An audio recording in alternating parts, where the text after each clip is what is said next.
Assalamu alaikum viewers. Welcome to the third lecture of International Marketing subject. My name is Fahimul Islam. In our previous lecture, we started to discuss the process of international marketing, the steps which firms take in identifying international market opportunity and then conceptualizing, designing and implementing international marketing programs. In our previous lecture, we started to discuss some of the most fundamental aspects of a marketing opportunity and value creation.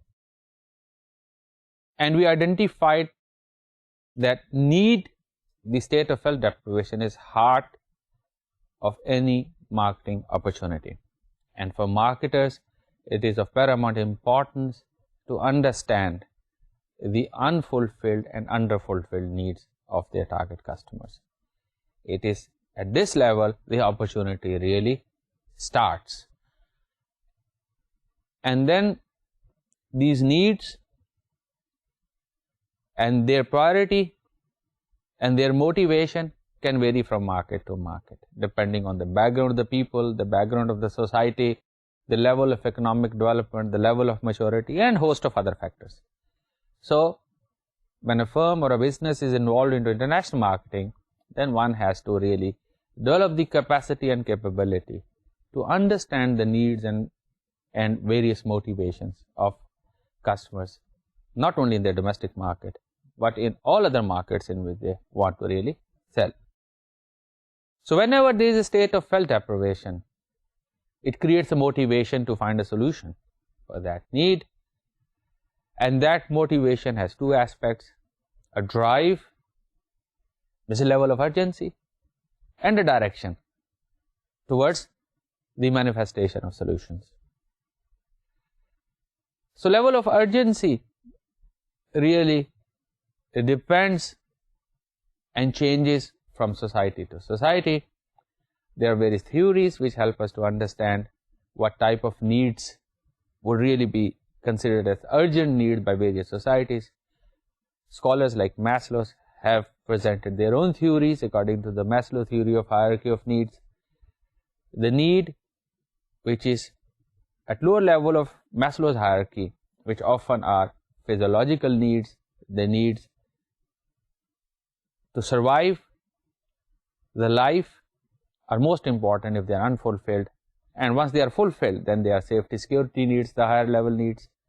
And once physiological and safety security needs are fulfilled, then only market really moves towards social and belonging needs.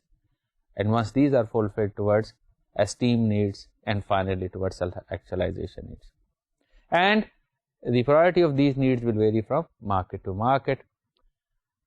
Now, these needs translate into solutions, the manifestations, the groups, the individuals, the businesses which feel the state of health deprivation, they move towards finding solutions. So they conceptualize certain solutions.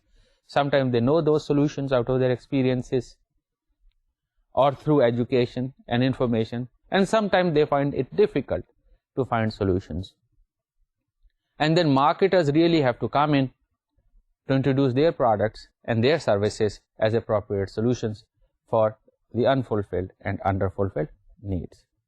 In doing that, marketers have also to ensure that they deliver product, not just tangible product with dysfunction, but also the social aspects of the product, the social recognition of the brand relating to the product, and everything associated with it in an appropriate form, so that people in a society, the businesses in a society, find it of value to consume that product and services, to the extent they find a better value in the brand, in the product and service. So, central to the success in international markets to be able to create value, a superior value compared with competition for the local customers, local consumers. But that value equation will not only include cost elements, will not only include functionality of the product, but also social aspects of consuming that product, the hedonic aspects of consuming that product, and psychic costs involved in making decision making energy cost involved in using and consuming this product, and a host of other factors will contribute.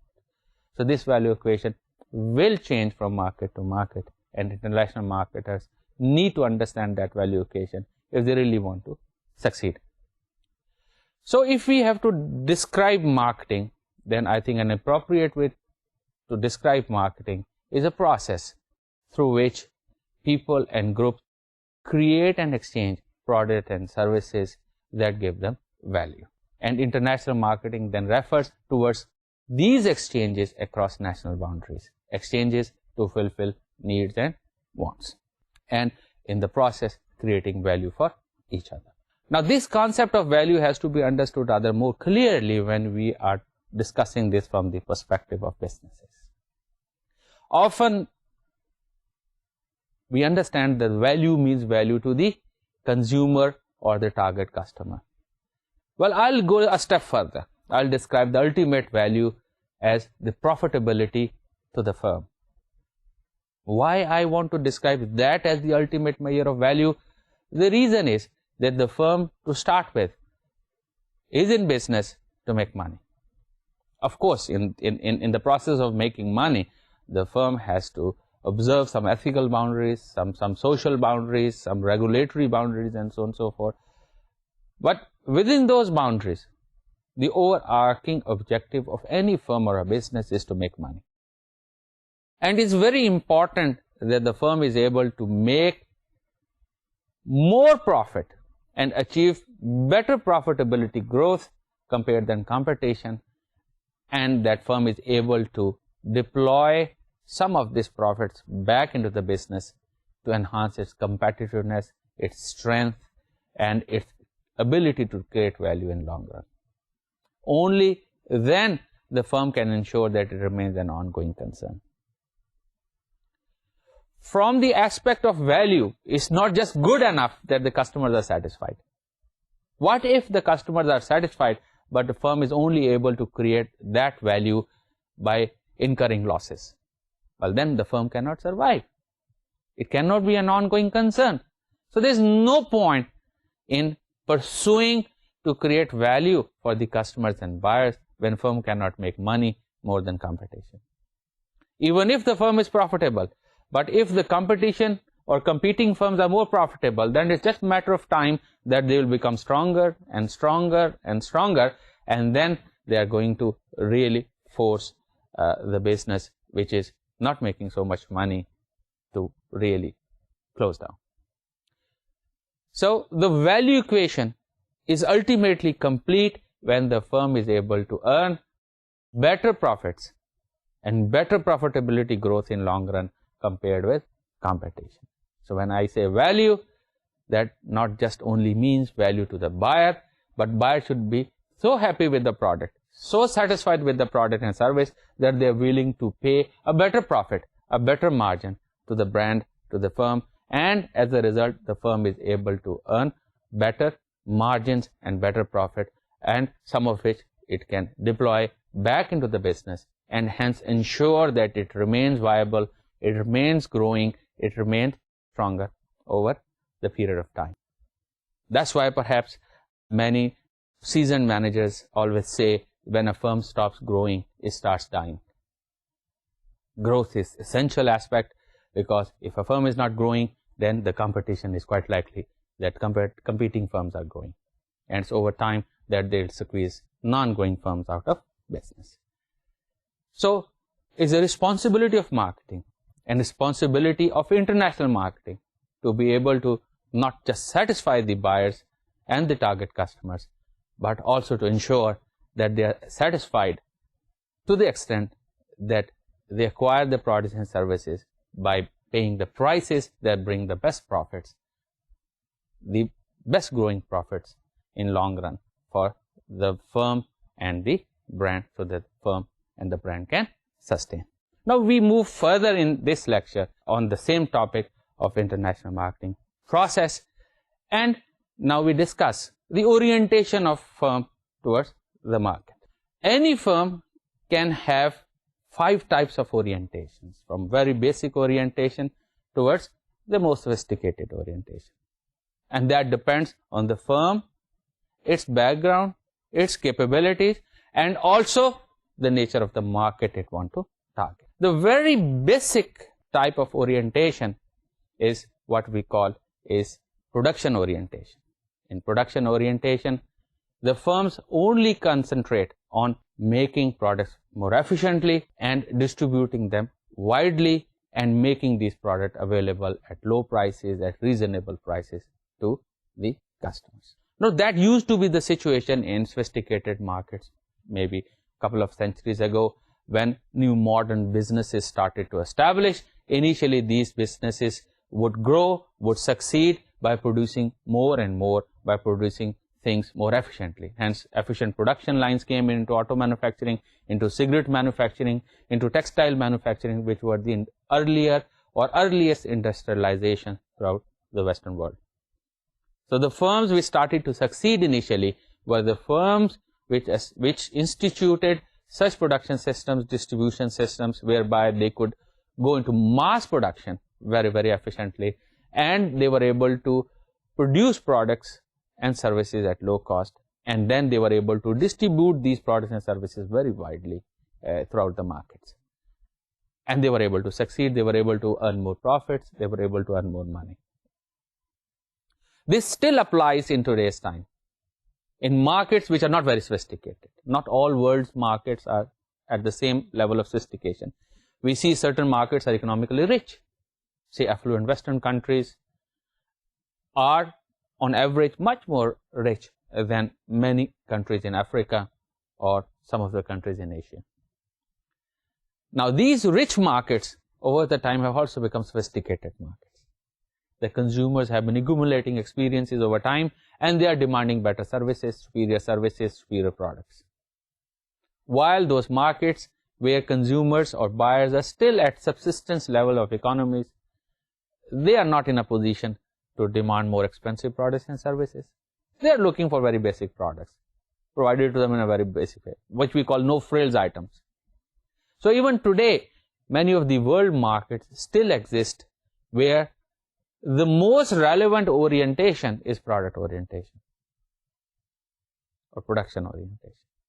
The firms which create products more efficiently, which are able to lower prices of the products, which are able to distribute them widely, they succeed. The same situation applies, in fact, to such products where our involvement is low. For some products, consumers are very highly involved. For big ticket items, for expensive items, for items in which we feel that stakes are high. That if, as a consumer, we buy and we make a mistake, then the loss of that mistake can be big. So we say that involvement in a purchase process will be very high. For example, if we are buying an automobile, if I'm a middle class person, then the issue is that I will be very thorough in my selection process. My involvement will be very high. But then there are many products where my involvement is not that high. If I'm buying a very simple basic product, for example, if I'm buying a pencil, well, I will not be that much concerned or that much involved in making a choice of a pencil than I would be in case of making a choice for a car.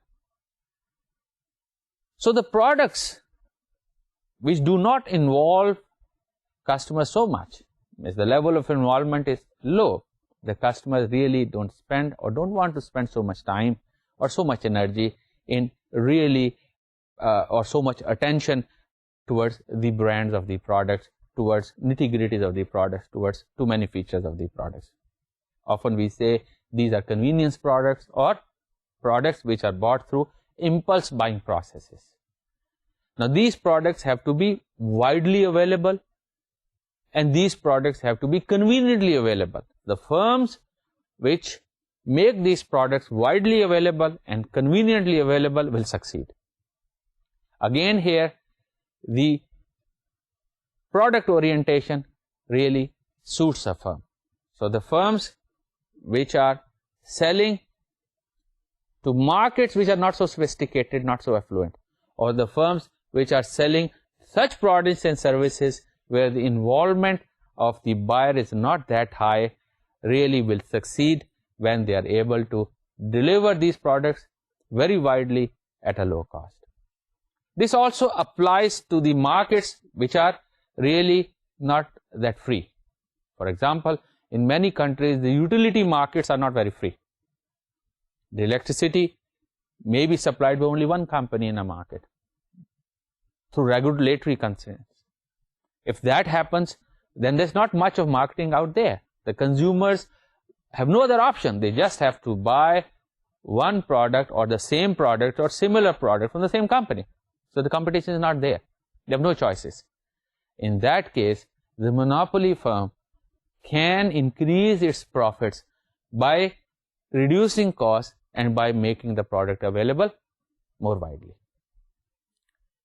So the product orientation really helps a firm when the market is not that sophisticated, not that affluent, when the product does not bring in a very high level of involvement from the buyer, mostly impulse purchase or variety seeking purchase, or when it's a monopoly situation like in utilities we often see, when there is no competition, then the firm can sell more if it reduces the price or able to reduce the price and is able to distribute the product more widely.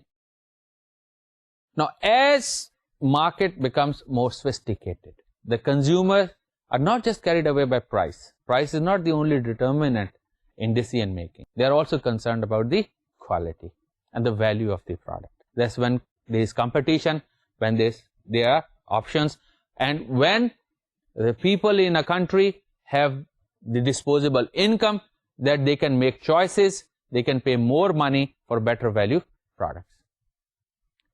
So successful companies then are not the ones which are only concentrating on distribution and price, but which are also concentrating on ensuring that the buyers perceive better value in buying their brand, their product than other products.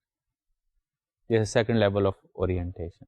And often we see in our market that even for very basic products, we have a lot of options. Want to buy pencils in our market, if want to buy biscuits in our market, we can have a lot of options. And which option do we choose? Where we find better value.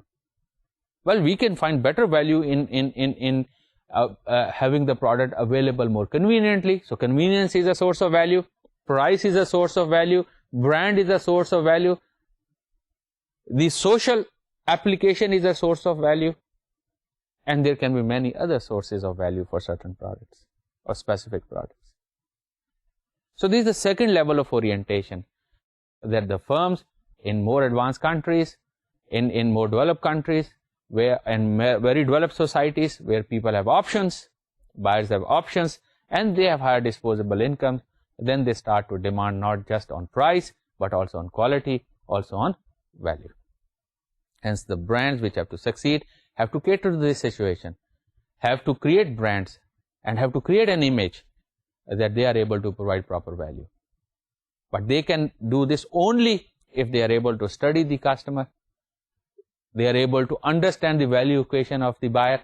Only then they will be able to deliver products and services to satisfy that value equation. The higher level of orientation towards market can be termed as selling orientation. Now, in selling orientation, often applied to non-essential items, fashion items, is when the customers are left alone, they may not be buying enough. So the companies really have to work hard to advertise more. They have to institute promotional programs, give incentives to the buyers to come out and to buy their products and services more than the competitors' products and services. This also happens when the markets are really so mature, so advanced, so affluent that people move towards high value added products, luxury products, fashion products. And many of our markets are in fact moving into that direction. So in selling orientation, the firms really have not just to provide product at a reasonable price, have to make it available widely, have also to ensure that the value equation is met and and the perceived value they are able to deliver to buyers is more than that of competitors, they also have to institute promotional programs, advertising. They have to give incentives to the buyers to come out and purchase more of their brand, more of their items. And this type of marketing strategy, marketing orientation, is quite applicable to markets which are affluent, markets where lower level of needs are fulfilled adequately, and the target customers are widely looking for satisfying middle order needs, not just physiological needs, not just safety security needs, but also social needs and esteem needs. Well, one interesting example is in our own country. What we can see from the security agencies and security personnel we often see in front of buildings, in front of houses. Well, they do fulfill the security need, but we see that in many cases the companies are branded and the security personnel are very sophisticated. Why they need to be branded, why they need to be really sophisticated, is because that while the security concern might be there, the consumers and customers are also looking to fulfill higher order needs. They also want to have a social impact, because these people, these security personnel also create a social value. So not just that they provide security, they also provide social benefits to the consumers. And the firms now which are able to package not just the ability to deliver the lower level security needs, but also the higher level social needs, succeed in getting more business. So that can happen when the market is affluent, when market is moving towards sophistication, when market is moving towards maturity, especially when there is a strong potential for luxury products, for non-essential products, especially there if the customers are left alone, if they're not pursued through promotional campaigns, through advertising campaigns, then they will not be coming out and buying more of the products and services. Now the firms have to develop more capabilities, not just capabilities to understand customers' needs and wants, not just the capabilities to develop products and services to satisfy those needs and wants, but in addition to that, also selling and marketing capabilities to persuade customers to come and buy their products and services. So the firms which want to succeed into these type of markets are as much good manufacturers and producers as much good marketers. Next level of orientation, what we call is market orientation or marketing orientation, is where it is the firms which not only produce good products, the firms which not only have good marketing efforts, but also which are able to understand the needs and their manifestation, means wants of the customers, and then they are able to fulfill those needs and wants better than competitors, that they are successful.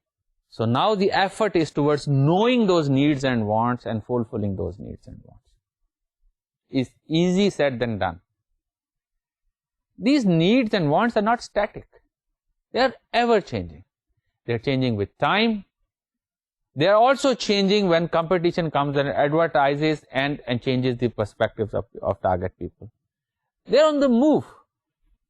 So the firms which have this orientation need not only superior production capabilities, but they also need superior marketing capabilities. On top of this, they also need very, very efficient and effective research capabilities, that they are able to understand ever-evolving needs and wants of the customers, and they are able to change their offers to satisfy those needs and wants. Now, knowing these needs and wants is not easy. It may look very simple, but it's not. I can give you a very simple example. If you are walking on a street, and many people are walking on the street, and if we do not know them, they do not know us, and we want to stop somebody to ask some question, the people will get very worried. Why am I stopping them? For what? They'll get very apprehensive and maybe very scared. Now, knowing these needs and wants is not an easy proposition. it's easy said than done. I can give you a very simple example that if we are walking on streets where there are many people walking who don't know us, we don't know them, and if we stop somebody to ask some questions, perhaps some personal questions, maybe even very simple questions, the people get very worried. Why is somebody stopping them to ask personal questions? We don't want to divulge our personal information. And we get very worried if somebody comes and asks those questions. Or maybe we will just give a wrong answer. So it's not easy to get to know what is inside people, what are their internal choices, preferences, liking, disliking. Even to ask this to one person can be a very difficult and very patient exercise. Maybe we have to ask again and again to get a correct answer. Or maybe we first have to develop a relationship of friendship with the person, that the person get to know us, we get to know the person. And then person is free to discuss personal things with us.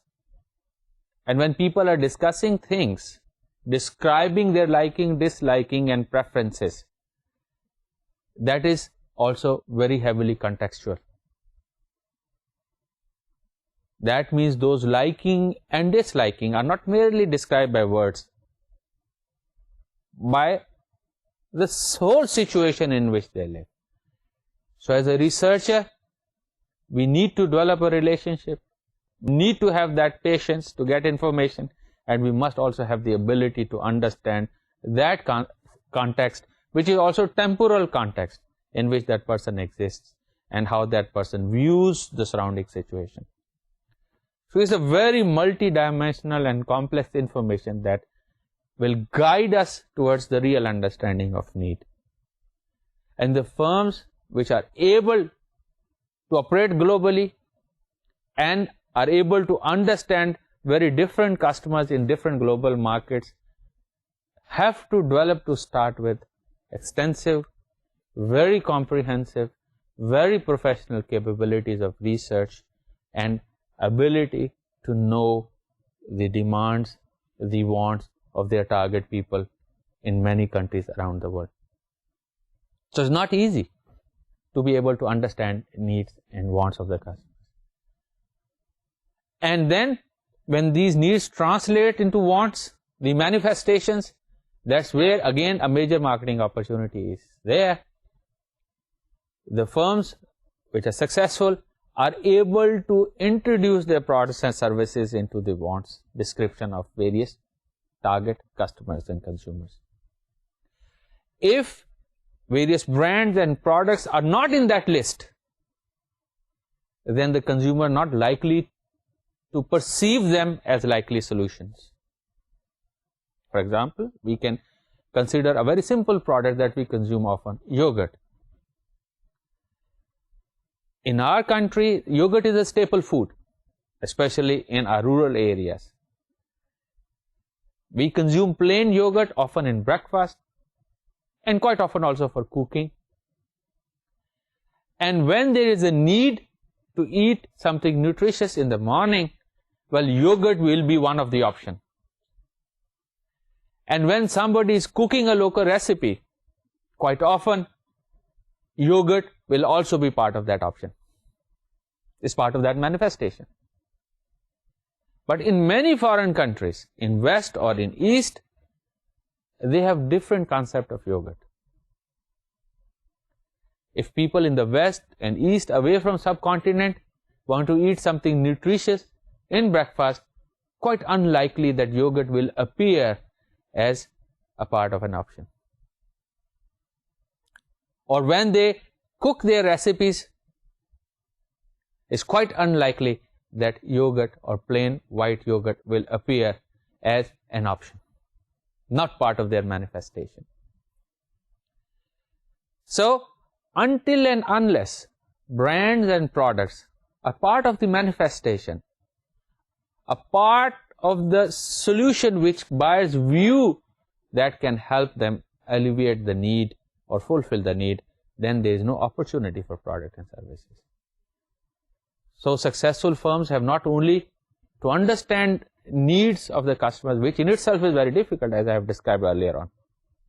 They have also to ensure that their products and their services and their brands are perceived in the list of the manifestation. Not just a part of the list, but one of the better option in that list.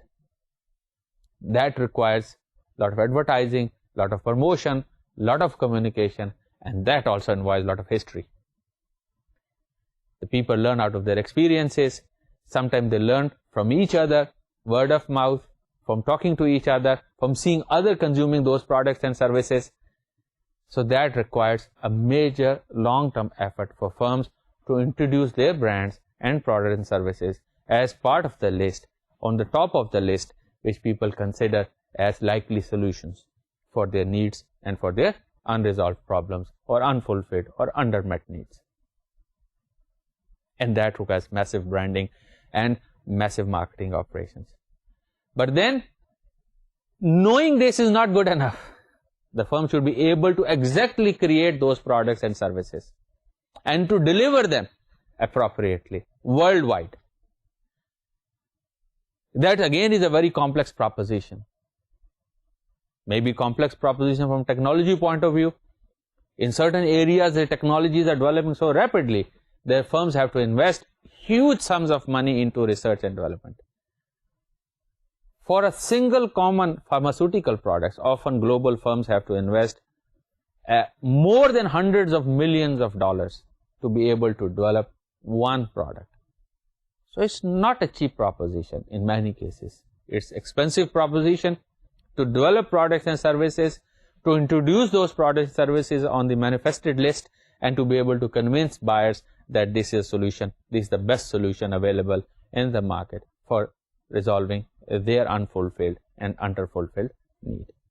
A very sophisticated company, a very modern company, and a very dedicated effort and commitment of lot of resources and undertaking lot of risk will take the firms to a position that they are able to perform better than competition, they are able to deliver the value the customers want, and they are able to earn healthy profits in return so that they can sustain themselves and they can survive in a better shape than competition.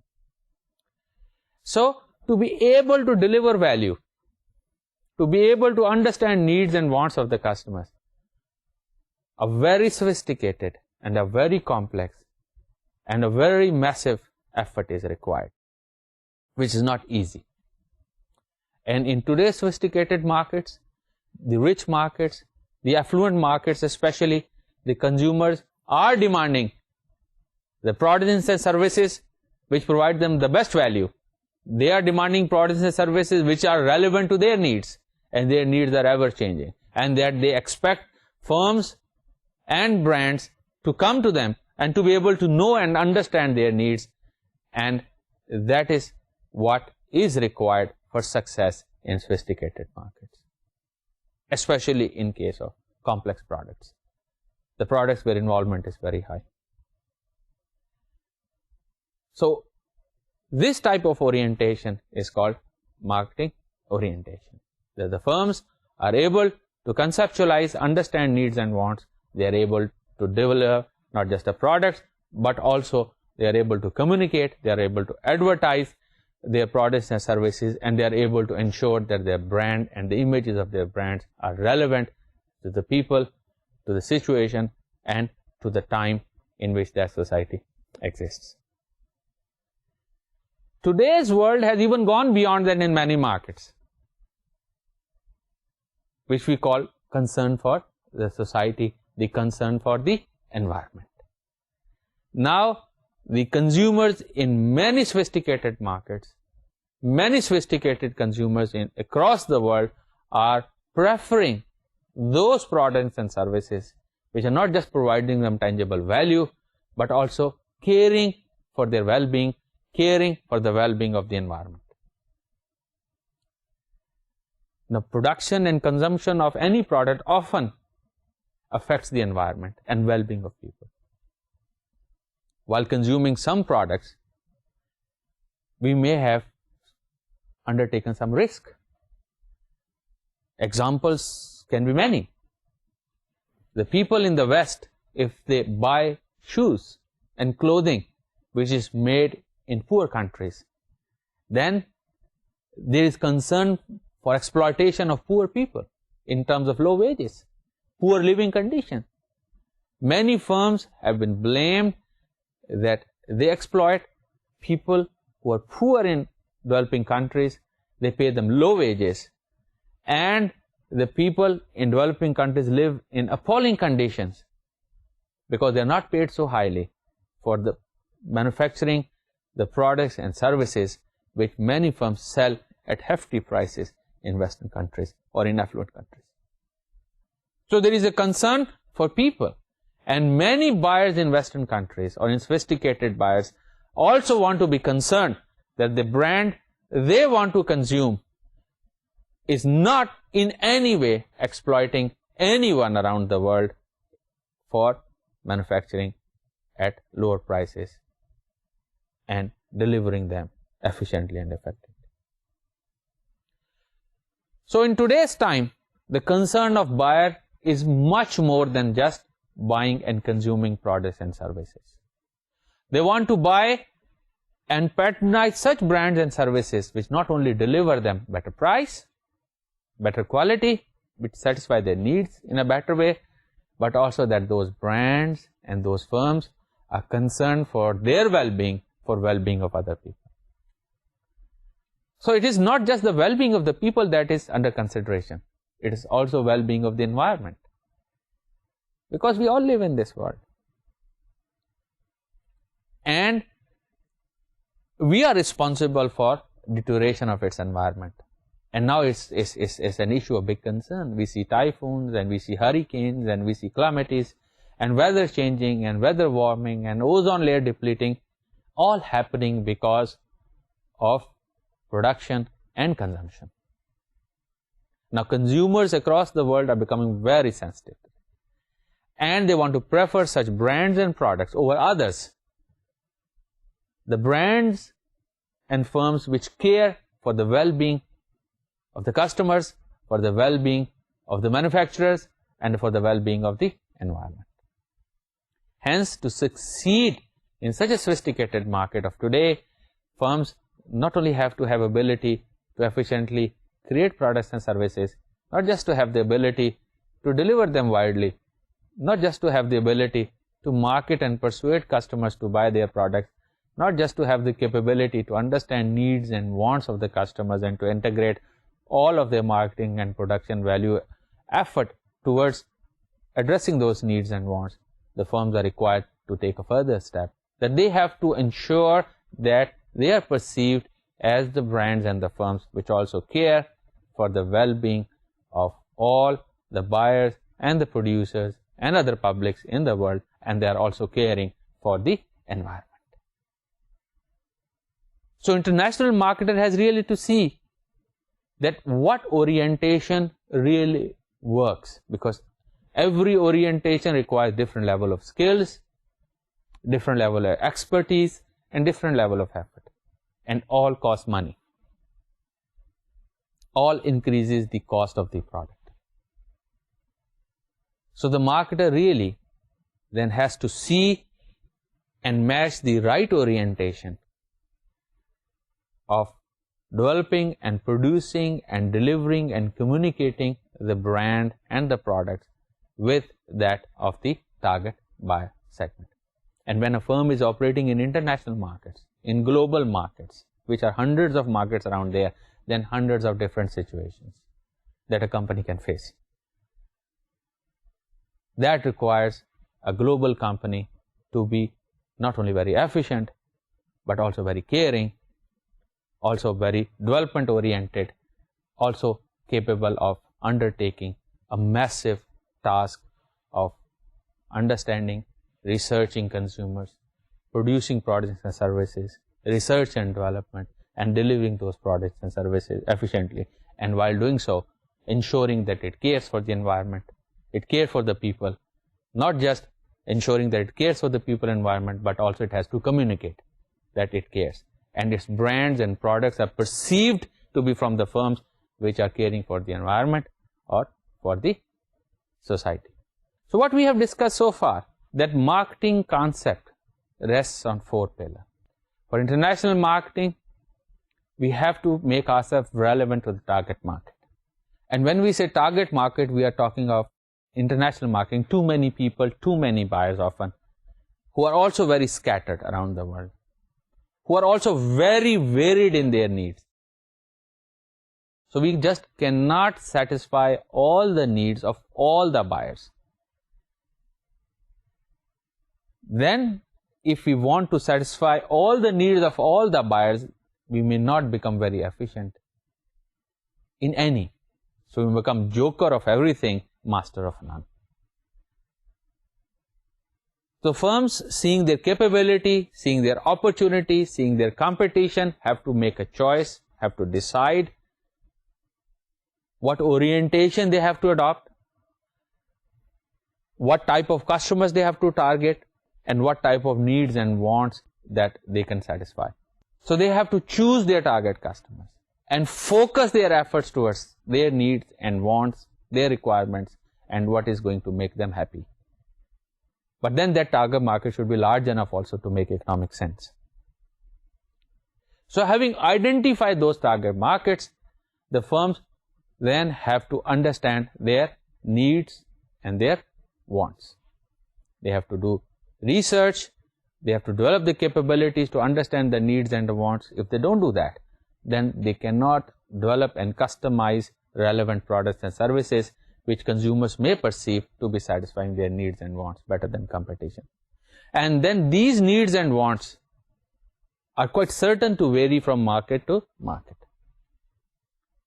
So that requires even a higher level of competencies from firms, not only to be able to understand these varied needs and wants in different markets, but also flexible enough to be able to create and customize products and services and solutions for these varied needs and wants of the customers around the countries, across boundaries. For that, the firm has to integrate all its marketing effort. So international marketing is not just about advertising and promotion. No. It is not about that only. It's much more than that.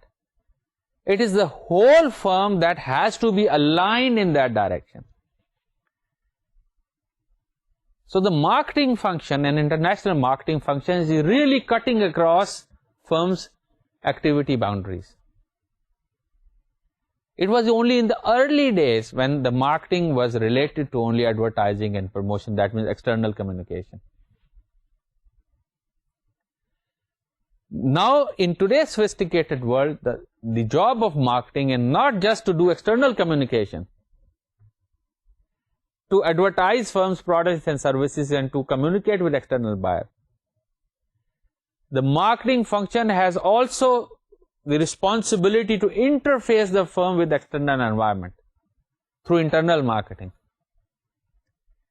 making people of the firm, within the firm, relevant to the external marketing out there.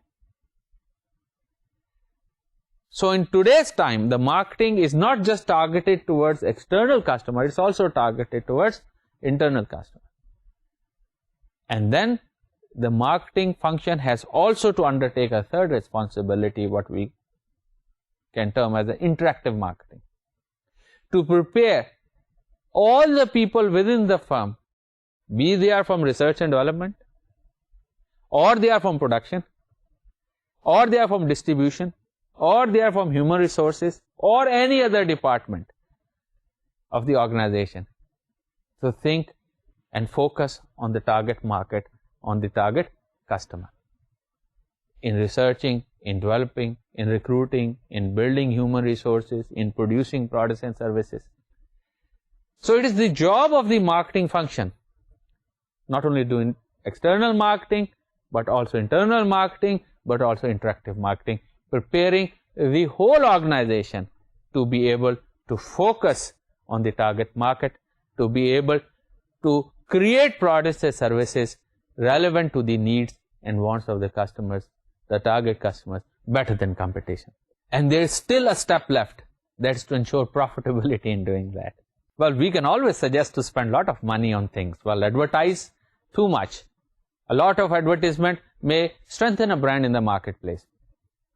Recruiting best people at high wages is going to ensure that the firm really gets the best human resources, able to create best products and best capacities. The firm can also spend very heavily in expanding its distribution system, its delivery system, and so on and so forth.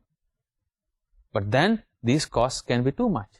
At the end of the day, the firm has to be profitable.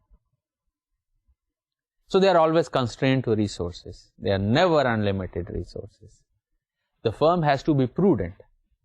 So what we say, the firm has to optimize its effort in order to achieve the best profitability. The firm has then to become efficient and effective in aligning all its activities to be able to achieve the best marketing impact in international markets. So the concept of value chain comes in here. If the ultimate objective of the firm is to be able to deliver better value, better focused value than competition, then the firm has to identify its target market, identify their needs and wants, and then the firm has to align all the activities it's undertake towards delivering that value. We can take a simple example here. Often we have seen boat races where many rowers are there and they're working very hard to succeed in competition. The many rowers there have to align their effort. If they are not pushing at the same time, if they are not rowing at the same time, on the same beats, with the same rhythm, then they cannot maximize their effort.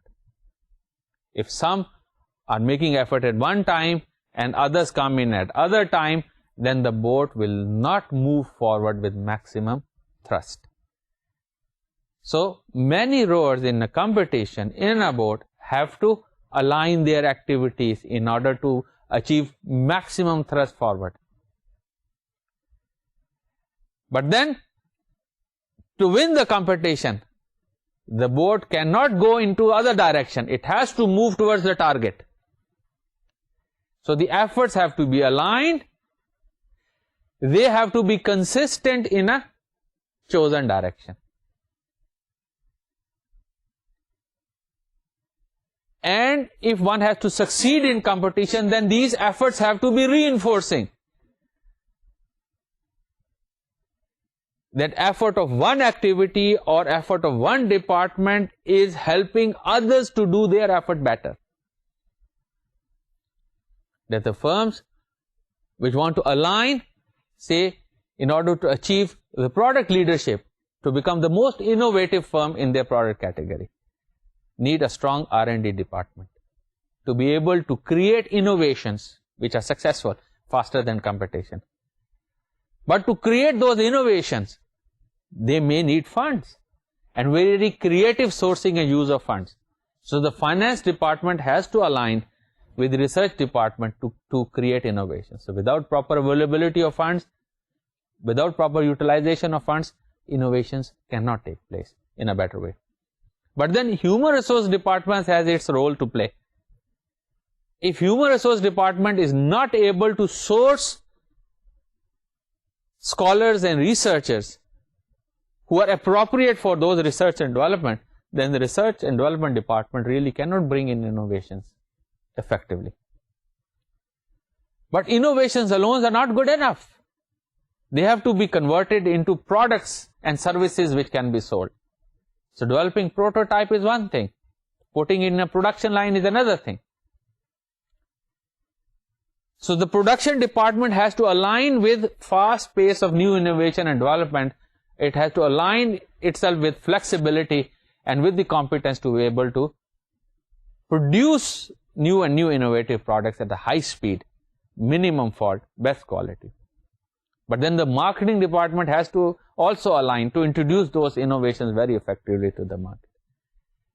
So unless all the activities of the firm are not aligned, if they are not reinforcing with each other, and if together all these efforts are not optimal, the firm will not be able to create the best value at the end. So the role of the marketing department is not just to advertise, it's not just to make external communication, it's much more than that. It is to facilitate the whole organization to become a value chain. But a value chain is also focused. We cannot deliver every value. We can only deliver a chosen value to a target market. So we conclude our today's lecture by expanding the role of international marketing from not just external communication, but towards integrating, ensuring and facilitating whole of the organization to deliver the marketing impact in the marketplace. Thank you very much. See you next time.